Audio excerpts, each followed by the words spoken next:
চলো এ পাবন। আমি ভাবছিলাম এত সকালে যাওয়াটা না না, তাড়াতাড়ি যাওয়াই ভালো। কতবার সে মনে নেই, 9টায় গেলাম আর রাজাবাবু 8:40-এর গাড়িতে নাকি বেরিয়ে গেলেন। প্রথম গাড়ি 7:30। এখন কটা বাজে? 6:50। তাড়াতাড়ি চলো হে। হ্যাঁ ঠিক আছে, চলো জগা। এই জগা, একটু সামলে নিস বাবা। আজকে রাতে হলে সামনের রথের মেলা থেকে তোকে 8 বাসি কিনে দেবো। হ্যাঁ, সামলে নিস, সামলে নিস। চলো চলো চলো চলো, তাড়াতাড়ি আসো। চলো।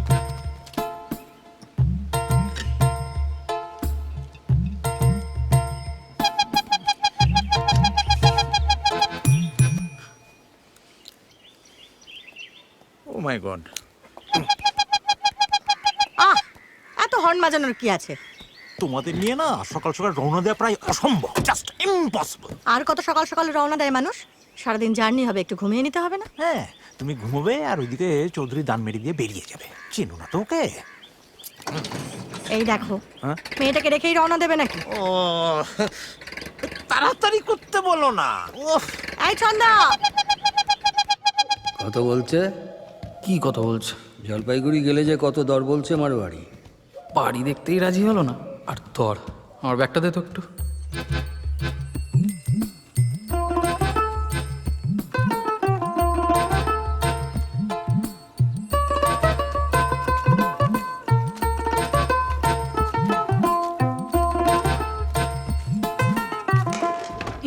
শ্রীনাথ 900, পবন 757, সাহা 320, তোর 1000-1200, আমার চেম্বারে সব মিলিয়ে ধর 9900। ওই 10,000 বললেই দিয়ে দিতাম।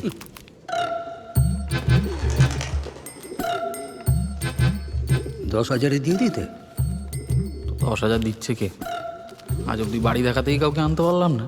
7 বিঘে বাগান, 2 মহলা বাড়ি। আরে হ্যাঁ হ্যাঁ, জানি জানি, 7 বিঘা বাগান, তার 6 বিঘা আগাছা, 2 মহলা বাড়ি, তার 2টো ঘর বাসযোগ্য, একটা রাজপ্রাসাদ, তার চতুর্দিক খাকা করছে, বাজার 2 মাইল, স্টেশন 3 মাইল, ডাক্তার ডাকতে গেলে রেলগাড়ি চড়তে হয়। যে কিনবে তার কাছে এটা একটা পোড়ো ভুতুরে বাড়ি ছাড়া কি? হ্যাঁ, যাকে ছেড়ে দেওয়ার কথা, আমি চা করে আনি। চা আছে? বাহ, তো ভয় চাইতেই পারিনি এতক্ষণ। থাকবে না কেন? কাল সাহা শ্রীনাথের দোকান থেকে সব আনিয়ে রেখেছি। শুধু পবনের দোকানে যেতে পারিনি তো সিগারেট টানা হয়। দিল? দেবে না কেন? শুধু মনোহরদা,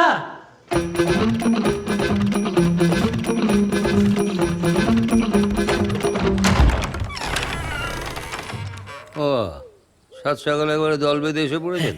সকাল সকাল একটু হাঁটতে বেরিয়েছিলাম, সবার সাথে দেখা হয়ে গেল, তা ভাবলাম এদিক পানে যখন আসছি তখন একবার দেখা করেই যাই। তা বেশ করেছেন, কিন্তু রাজাবাবু তো নেই। কাল রাতে এসেছেন তো, ফিরতে দেখলাম। মানে জেগে নেই, ঘুমোচ্ছে। আসুন, চা করে নিয়ে তুলছি। সাজাও